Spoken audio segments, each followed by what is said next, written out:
Good morning. My name's Eric Anderson, and I'm kind of new around here. I just joined the church back in January, so before I start talking about what you see in your bulletin, quote-unquote, live love for the welfare of the community and all creation, I wanted to share a little bit of my background with you. So, I've known First Congregational for a very long time.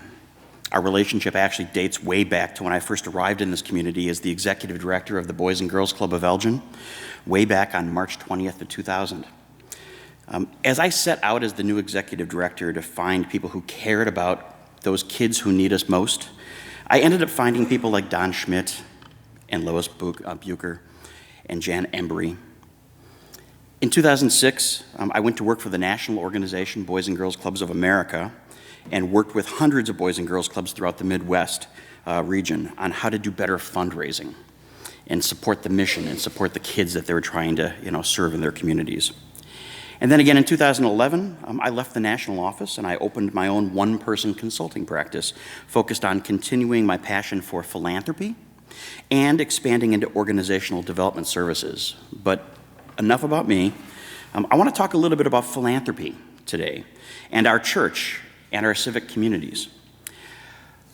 When I say the word philanthropy, most people, they think of money, right?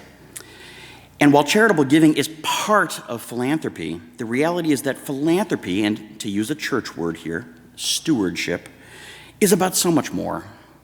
You see, the definition of philanthropy, and you can Google this, right? Just Google the word philanthropy. The definition is actually, quote unquote, the love of humanity. And it involves not just giving your money to others, but also giving your time and talents. In fact, I think philanthropy is what Jesus was all about, and it's what he calls us to do every single day. I mean, think about it for a moment. Quote unquote, the love of philanthropy compared to, quote unquote, to love thy neighbor as yourself. I don't see any difference, and maybe that's an occupational hazard, right? But honestly, I don't. So when I stepped into my role at the Boys and Girls Club of Elgin, there was a little boy named Sergio who lived across the street from our clubhouse on Ann Street.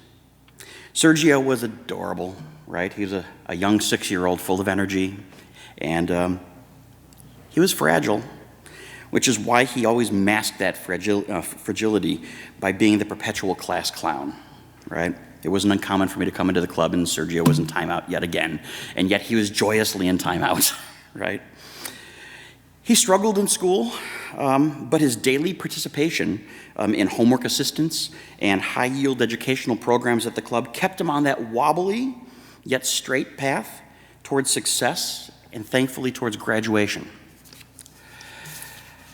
One day after school, Sergio was approached by members of a local gang in the neighborhood in which the club operated and in which he lived.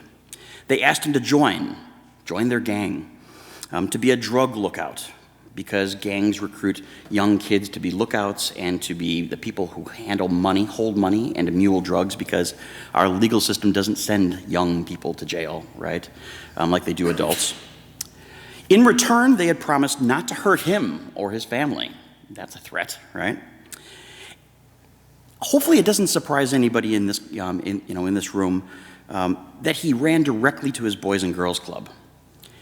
He told the director, whose name was Miss Rose, and he found the help and support he needed to get through that horrible encounter. Shortly after I left the club here in Elgin to work for the national office, Sergio's family moved to Chicago. They were in search of better employment and a better life. Club staff would hear through the grapevine from the kids that Sergio was doing great, right? Still struggling with school, but still getting by and still studying and still going to the club in Chicago. He was still clowning, but he was still on track, right? Miss Rose would pass along the good news to me whenever we saw each other, and our conversations typically very quickly would turn to the, how are our kids doing? During Sergio's senior year in high school, his parents sat him down and shared some very difficult news with him. You see, they adopted him when he was very young, and they had struggled with finding the right time to talk about it with him. Devastated, hurt, confused, and only God knows what other emotions Sergio had felt that day, he ran away from home with only the clothes on his back. He convinced a friend, not many friends have cars at that age, but he convinced a friend with a car to drive him anywhere. Drive me anywhere, just drive me away from here. It shouldn't surprise anybody in this room today that he ended up back here in Elgin, and he ended up on the doorstep of his Boys and Girls Club. For those of you who like happy endings, and don't we all, right? Sergio went back home to his family the very next day, right? He graduated from high school a semester early. And while I wish I had more details to share with you about Sergio, I am so confident that he has become a caring, responsible, and productive citizen of our world today. Now, it would be really easy for me to chalk this story up to a big win for the Boys and Girls Club staff, right? The difference that they made in Sergio's life, or chalk it up as a big win to that organization or to that board of directors, or maybe even chalk it up as a big win to a big donor or two who helped support, the program or programs that Sergio had participated in. But the reality is that I'm here today to tell you that this is your big victory, yours. It belongs in part to First Congregational. It's what happens when a community comes together in the name of philanthropy. It's what happens when people come together and individually give sacrificially of more than just their time, or more than just their talents, or more than just their personal treasure. But instead they give all three of these things in the name of doing God's work and building virtuous and amazing communities. It was the Mission Grants team giving a grant to the Boys and Girls Club to support some of their diversity and inclusion initiatives. But it wasn't just the congregation. It was some of you out there individually. It was Don and Lois working pledge cards for the Boys and Girls Club pledge drive. It was Bill Becker helping with the duck race. It was Jan Embry organizing volunteers to help with mailings. It was Anna Moeller and the Steffen family advocating publicly for why we need a Boys and Girls Club in this community. It's not just us collectively, it's us individually who this victory belonged to. So I stand up here before you today to ask a small favor, even though I probably haven't yet earned that right from you because I'm the new guy. I'm asking that we all stop talking about Stewardship Month and this stewardship campaign just in terms of dollars and cents. Let's expand it to include what Jesus would ask of each of us, which I think would be generously giving our individual time plus our individual talents plus our individual treasures to the church and to the community and to all those people in your life who you love. As you contemplate how generous you plan on being next year, because that's what the stewardship campaign is all about. It's all about thinking ahead to what you want to do next year. Think about how much more you will financially contribute to the church and which church ministry or group that you plan on joining and giving your time, and what personal talents you'll leverage on behalf of the church. For example, if you're good at baking, maybe you can commit to donating baked goods to the bake sale happening just today outside this very sanctuary, right? For the next time. Or if you're good at cooking, maybe helping with the soup kettle. Or if you're a fun conversationalist, maybe visiting or calling shut-ins. That could be the talent that you donate in 2020. Time plus talent plus treasure is what's really the time-honored recipe for salvation, in my opinion. And it doesn't happen by accident. We don't just jump out of bed one morning and say, I think I'm going to bake some baked goods for the bakery, the bake sale, or I think I'm going to increase my pledge by a few dollars a year. So it doesn't happen by accident, which is why every fall the church calls on us to give mindful consideration to this very question. What are we going to do next year, and how are we going to do more of it? Now, because I'm a big believer, it's how I'm hardwired as an individual, I'm a big believer in the idea that if you're going to talk the talk, then you better walk the walk, and right now I'm talking, right? And so I thought I'd share with you where my head is right now during this Stewardship Month campaign, because I'm going to ask you to help hold me personally accountable to some of these commitments I'm going to make to you. My husband and I currently give $40 per month via the Tithely app, the online monthly giving app, to First Congregational. In 2020, we've talked about it, we've prayed about it, and we plan on increasing our monthly giving by 50% to $60 a month. I currently informally help my friend Brian Stark with the governance committee projects here at First Congregational. But I'm not a member of any church ministry or church committee.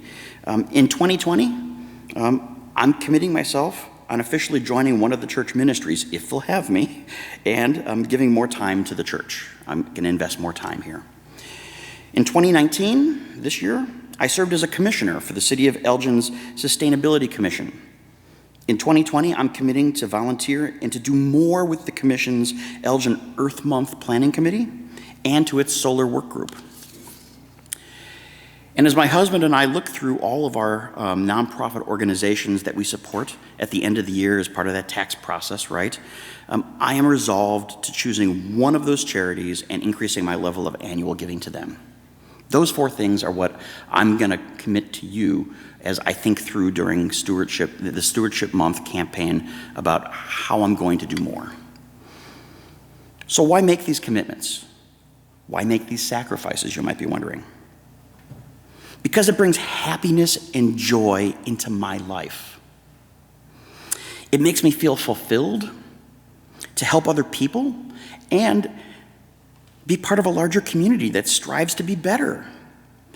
I am so psyched that I can help do my small part to help First Congregational and the Elgin area community help more kids like Sergio, help more homeless people find pads, and help more hungry people find the church's soup kettle. While I can't do it myself, and God, I know I wish I could, I can play my part. And if we all do this, then much can be accomplished if we all do this. You might be asking yourself, why commit to increasing my giving? Why go from $40 a month to $60 a month? Because last year's gift is worth less every year that I don't increase it. Think of it this way. You could and probably did send a letter with a first-class postage stamp for 22 cents in 1985, right? With inflation, that's the equivalent of approximately 52 cents today. I refuse, absolutely refuse, to let the rising costs of our world undercut my philanthropy and my love of my neighbors. So I joyfully pledge myself to doing more next year. And my question of you today, individually, not as a congregation, my question of you individually is, would you please give some thoughtful consideration to joining me in giving? Giving more of your time, maybe by joining a church ministry or a committee or group, and, not or, and more of your talent by baking something or painting something or landscaping something here around the church, and, not or, more of your treasure by tithing via the collection plate or the online Tithely app. Together, we are building an amazing community and a remarkable church. We are investing in Sergio and kids like him. We are investing in helping the homeless and the hungry of our community. We can continue doing so, though, only if each of us strengthens our resolve and commitment during this year's Stewardship Month campaign. What will your part be? And regardless of whether you have lots of time and lots of money, or something less than that, like I do, won't you please join me? Because your church and your community need you. Thank you. Thank you.